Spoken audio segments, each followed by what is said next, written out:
Hello दोस्तों, आप सबका स्वागत है हरिधन क्लासेस में। आज मैं आपको ट्रिगोमेट्री पढ़ाने जा रहा हूँ, जो कि आप सबने ट्रिगोमेट्री को भास्ट समझ रखा है, बहुत कठिन समझ रखा है। मैं आपको इजीली तरीके से बताऊंगा कि ट्रिगोमेट्री है क्या, त्रिकोणमिति है क्या। इससे पिछली क्लास में मैंने आपको बताया था ट्रिगोमेट्री की रेशियो व उसके अनुपात कितने होते हैं। उसी पे आधारित हम कुछ क्वेश्चन करेंगे। हम एक क्वेश्चन लेके देखते हैं कि है क्या ट्रिगोमेट्री। जैसे कि हम मान लेते हैं कि क्वेश्चन हमने लिया, इफ cos a 7/25 है तो find the value of tan a plus cot a। एक बार और मैं आपको क्वेश्चन रिपीट कर देता हूं कि यदि cos a 7/25 दे रखा है तो आप tan a और cot a ज्ञात कीजिए। तो इसी तरह हम एक डायग्राम बना लेते हैं 90 डिग्री का। a b और c बना लिया हमने, जिसमें से cos A अगर एंगल A बोला है तो उसके अनुसार ही आपको रखना पड़ेगा। A बोला तो इस एंगल का बोला गया है, किस एंगल से, इस एंगल की बात कर रहा है।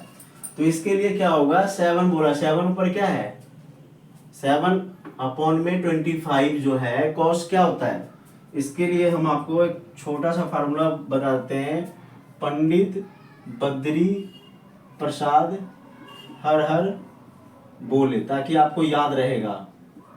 और ये याद रहेगा और आप इसे याद कर लेंगे तो हमेशा के लिए ये काम आएगा।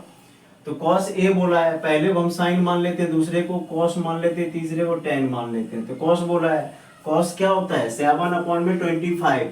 तो बेस अपॉन में हाइपोटेनियस, बेस आपकी कितनी है, बेस आपकी 7 होगा। 7 क्यों, आप ये समझेंगे ये बेस है, नहीं, बेस ये है क्योंकि ये एंगल की बात है, इस एंगल के अपोजिट हमेशा 90 डिग्री होता है, अर्थात आपका परपेंडिकुलर माना जाएगा, ना कि बेस माना जाएगा। जबकि इसके सलगन वाले जो साइड होगा उसको हम आधार मानेंगे, और 90 डिग्री का अपोजिट वाला जो आपका है वो हाइपोटेनियस हमेशा फिक्स होगा, कर्ण हमेशा क्या होगा, फिक्स होगा। इसीलिए ये तो तीसरी साइड आपको मालूम नहीं है, तो तीसरी साइड सबसे पहले आपको निकालना होगा। तो तीसरी साइड निकालने के लिए आपको मैंने कुछ फार्मूले भी बताए थे। तीसरी साइड आपका क्या है, ये BC। BC क्या है आपका, लंब है, अर्थात परपेंडिकुलर है। तो परपेंडिकुलर निकालने के लिए क्या करते हैं, हाइपोटेनियस, क्या करते हैं, हाइपोटेनियस माइनस बेस। ये फार्मूला मैंने आपको बताया था। तो हाइपोटेनियस कितना है, 25 की स्क्वायर माइनस 7 की स्क्वायर, तो कितना हो गया, 25 का स्क्वायर कितना होता है, ये से 1 से 30 तक कम से कम आपको स्क्वायर भी याद होना चाहिए, ताकि आपको ट्रिगोमेट्री में आसानी होगा। 25 का स्क्वायर क्या होता है, 625 माइनस 7 का स्क्वायर 49। इन दोनों को आपस में माइनस कर दो, कितना हो जाएगा 576, और इनका रूट निकालो, कितना हो जाएगा 24। तो कहने का मीनिंग है यहाँ पे आपका कितना निकल गया, 24 निकल गया। तो तीसरी साइड भी आपको मालूम हो गया। जब भी दो साइड दिया जाएगा तो तीसरी साइड आपको निकालना पड़ेगा। इसके लिए तो हमें क्या दिखाना है, हमें फाइंड क्या करना है, फाइंड हमें करना है tan A और cot A करना है, tan A और cot A करना है। तो इसके लिए हम क्या करते हैं, tan A, तो tan A plus cot A equal to, तो tan A, तो tan की बात जब मैंने किया तो tan क्या है आपका, परपेंडिकुलर अपॉन में बेस। तो परपेंडिकुलर क्या है इसमें 24, और बेस कितनी है आपकी 7 AB। तो इसके लिए क्या करेंगे, इसके लिए आपको क्या करना पड़ेगा, पहले नंबर तो आपको लिखना पड़ेगा परपेंडिकुलर कितना, परपेंडिकुलर कितना BC, BC अपॉन क्या आएगा उसके बाद AB। ये tan A के लिए यूज हमने कर लिया, प्लस प्लस क्या बोला इसने, cot A, cot A है तो इसका क्या होता है, रिवर्स होता है, रिवर्स कर दो आप, तो बेस अपॉन में परपेंडिकुलर, बेस कितना हो गया 7, तो 7 हो गया, अर्थात क्या कहेंगे AB अपॉन BC। तो इन सब का क्या करो आप वैल्यू रख दो। BC कितना है, BC आपका 24 है, अपॉन AB कितना है 7 है, प्लस प्लस AB कितना है 7, BC कितना है 24। अब नीचे वाले क्या करो, एलसीएम ले लो, तो एलसीएम नीचे वाले के ले लेते हैं। तो कितना हुआ 24 इंटू 7 कर दो, कितना हुआ 168, 168, और 24 को 24 से आप मल्टीप्लाई कर दोगे कितना निकल जाएगा 576 प्लस 7 को 7 से मल्टीप्लाई कर दो 49, तो क्या हो जाएगा इक्वल टू, ये हो जाएगा आपका 625 अपॉन में 168। तो ये आपको ये समझ में आया होगा। आप समझने की भी कोशिश कर रहे हैं ध्यानपूर्वक। मैं जानता हूँ इस चीज को कि डिफिकल्ट कुछ नहीं होता, डिफिकल्ट आपने बना दिया है ट्रिगोमेट्री को। ये बहुत ही इजी है अगर इनके फार्मूले आपको समझ में आ जाए, और वो तब आएगा समझ में जब आप बार बार प्रैक्टिस करेंगे, बार बार अभ्यास करेंगे। किसी चीज को पाने के लिए, किसी चीज को पाने के लिए आपको अभ्यास करना पड़ेगा। जैसे क्रिकेट के ग्राउंड में अगर शतक मारना है तो उसके लिए सचिन तेंदुलकर सुबह 5 बजे से उठ के कम से कम 4 से 10 घंटे तक वो अभ्यास करता है, तब जाके वो मेन क्रीज पे शतक मार के आता है। इसीलिए आपको पेपर के ग्राउंड पे अगर आपको पास होना है तो इसके लिए आपको अभ्यास व प्रैक्टिस करना होगा, अदरवाइज आपको 0/0 ही मिलेगा। फिर उस समय कहेंगे यार कठिन है, समझ नहीं आ रहा है, छोड़ दो, तो ये बेकार है। एक क्वेश्चन हम और लेके देखते हैं, अगली क्वेश्चन जिसके माध्यम से हम आपको समझा रहे हैं कि क्वेश्चन नंबर 2 जो है, आप समझने की कोशिश करें कि क्वेश्चन नंबर 2 क्या है। कहता है कि साइन ए रूट अपॉन में 2 दिया है, रूट के कितना दिया आपको, साइन ए रूट 3 अपॉन में 2 दिया है, तो find the value of 2 cot A square minus 1। उसी तरह हम एक इसको समझाते हैं। तो इसके लिए भी आपको क्या करना है कि एक डायग्राम बना लेनी है, एक डायग्राम आप बना लीजिए, और ये डायग्राम आपका क्या है, ए बी और सी एक त्रिभुज आपका एक ट्रायंगुलर जो है वो 90 डिग्री का बनाएंगे, जिसमें आपको कहता है साइन ए। साइन ए क्या है, √3 अपॉन में 2। साइन ए क्या होता है, मैंने उसके लिए आपको फॉर्मूले बताया था, पंडित बद्री प्रसाद हर हर बोले। तो पहले को साइन मान लीजिए, दूसरे को कोस मान लीजिए, तीसरे को टेन मान लीजिए। तो यहाँ पे साइन ए दिया है रूट अपॉन में 3। तो साइन क्या होता है, परपेंडिकुलर अपॉन में हाइपोटेनियस होता है। साइन क्या होता है, परपेंडिकुलर अपॉन में हाइपोटेनियस होता है। तो ऊपर वाला क्या, परपेंडिकुलर, परपेंडिकुलर आपकी कितनी हो जाएगी, √3। ये √3 हो गया। क्यों हुआ, क्योंकि A angle A acute angle है, एक्यूट एंगल में एंगल ए की बात करें, इसके सामने वाला ये परपेंडिकुलर होगा, इसके साथ वाला ये बेस होगा। तो क्या बोला है 2, तो 2 आपका क्या ही है, हाइपोटेनियस है। 2 हमें हाइपोटेनियस हमेशा फिक्स रहता है, वो नहीं हिलता नहीं डोलता, जो अपनी जगह पे फिक्स रहेगा। तो आपको तीसरी साइड निकालनी पड़ेगी। तीसरी साइड निकालने के लिए आपको मैंने फार्मूला बताया था। तीसरी साइड के लिए कौन से फार्मूला, ये हमें मालूम नहीं है।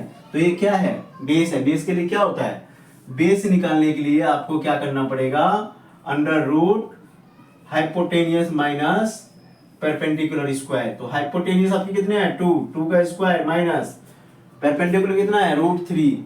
तो √3। तो अब क्या करेंगे यहाँ पे, 2 का स्क्वायर माइन 2 का 2 कितना हो गया, 2 का 2 कितना होता है 4, माइनस स्क्वायर से स्क्वायर रूट कट गया, कितना हुआ 3, अंडर रूट कर दीजिए। तो क्या होगा, 4 में से 3 गया, कितना बच गया 1, 1 का स्क्वायर 1 ही होता है। तो ये आपका कितना निकला, 1 निकल गया। तो आपको क्या फाइंड करना है, 2 cot स्क्वायर ए माइनस 1। तो इसके लिए हम यूज कर लेते हैं 2 cot स्क्वायर ए माइनस 1। तो वहां पे देखते हैं कि कॉट क्या होता है। कॉट आपको मैंने बताया टेन का उल्टा होता है। कॉट क्या होता है, 10 का उल्टा होता है। तो 10 क्या होता है, परपेंडिकुलर अपॉन में बेस होता है। तो इसका उल्टा कर दीजिए कोट, तो बेस अपॉन में परपेंडिकुलर। बेस कितना है आपका 1। तो क्या हो गया 2 मल्टीप्लाई 1 का स्क्वायर माइनस 1 अपॉन में भी आएगा। अपॉन में कितना आएगा, क्योंकि परपेंडिकुलर का उल्टा बेस अपॉन में ये आ गया, तो ये 1 आ गया। ये कितना है 3। तो इसके नीचे क्या दिया 3 का पूरे का स्क्वायर कर दीजिएगा। कितने कीजिए, पूरे का स्क्वायर माइनस 1 हो जाएगा। तो 2 मल्टीप्लाई 1 अपॉन में 3 माइनस 1, 2 3 अपॉन में माइनस 1, इसके नीचे 1 ले लीजिए। अब क्या करना है, नीचे वाले दोनों का एलसीएम ले लीजिए। एलसीएम लेने के बाद क्या होगा 3 हो जाएगा। तो ये आपका हो गया 2 माइनस 3, ये हो जाएगा 2 में से इसमें माइनस कर दीजिए, तो नेगेटिव में आ जाएगा -1 अपॉन में 3। ये आपका आंसर आ गया इस क्वेश्चन का। ये क्वेश्चन के माध्यम से और आपको हम समझाते हैं। में भी आप मजे ले रहे होंगे, पकौड़े और चाय का ले रहे होंगे, लेकिन ये समय आपके लिए बहुत कीमती है। चाहे वो क्लास 9, 10, 11, 12 हो, चाहे वो बच्चे एसएससी की तैयारी कर रहे हो, सीजीएल की तैयारी कर रहे होगा, चाहे रेलवे की तैयारी, चाहे वो यूपी पुलिस क्या कर रहा है, लेकिन ये आपके लिए काम की चीज़ है। तो ये क्वेश्चन के माध्यम से और हम समझाते हैं कि अगर कोसेक थीटा आपको 13/12 दिया है तो find the value of cot theta plus tan theta. तो इसके लिए मैंने बार बार कहा कि आपको एक ट्रायंगल बनाना पड़ेगा। वो ट्रायंगल कैसा होगा? राइट एंगल ट्रायंगल होगा। कैसा होगा? राइट एंगल ट्रायंगल होगा। तो एक एंगल और बनाते हैं। ये कैसा एंगल बनेगा? ये राइट एंगल ट्रायंगल होगा। राइट एंगल ट्रायंगल होगा। ये 90 डिग्री का हमेशा होता है। इसका नाम देते हैं ए, इसका नाम देते हैं बी, इसका नाम देते हैं सी।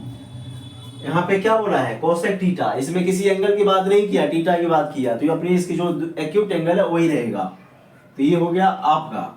आपको मैंने बताया था कि कोसेक क्या होता है? कोसेक साइन का उल्टा। साइन क्या होता है? लंब बटे कर्ण होता है।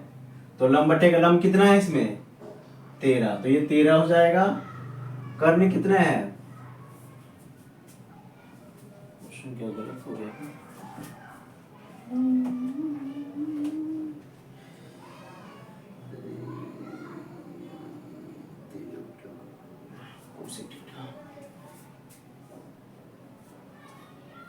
पंडित बद्री प्रसाद हर हर बोले। ये फार्मूला आप दिमाग में घुसा लीजिए बिल्कुल।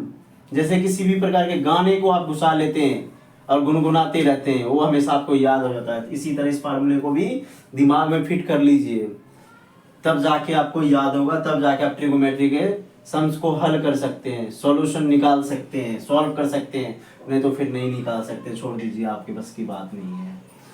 तो इसमें पहले को साइन मान लेते हैं, दूसरे को कोस मान लेते हैं, तीसरे को टेन मान। आपको मैंने बताया था कि कोसेक थीटा जो होता है वो साइन का उल्टा होता है। साइन का उल्टा। तो ये क्या हो गया? हाइपोटेनियस अपॉन में परपेंडिकुलर। तो हाइपोटेनियस कितना है? 13। आपका हाइपोटेनियस कितना है? 13। परपेंडिकुलर कितना है? 12। तो तीसरी साइड हमें मालूम नहीं है, बेस नहीं मालूम, तो बेस निकालना पड़ेगा। तो बेस निकालने के लिए मैंने आपको फार्मूला बताया था। वो फार्मूला क्या है? बेस निकालने के लिए क्या है? BC आपका बेस है। तो इसके लिए फार्मूला होता है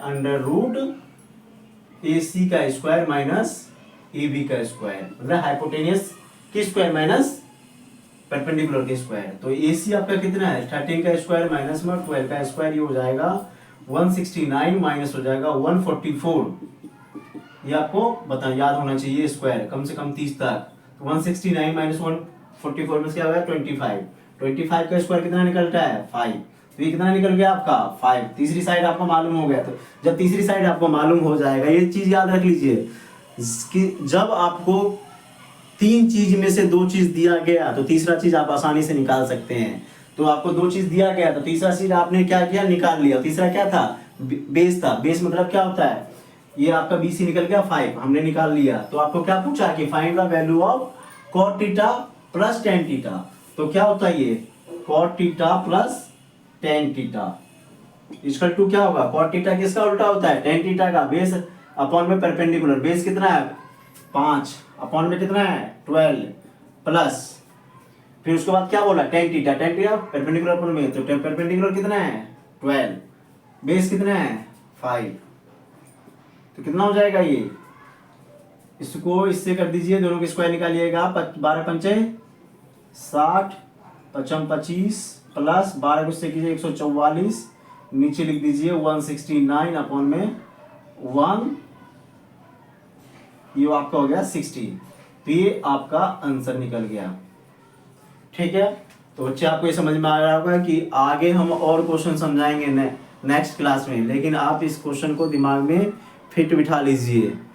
अगर आपको ये पसंद में आया वीडियो तो आप इसे लाइक करें, शेयर करें और सब्सक्राइब करें, ताकि और मैं अच्छे से आपके लिए वीडियो बनाकर लेकर आऊँ। धन्यवाद आप सभी का विधान क्लासेस में जुड़ने के लिए।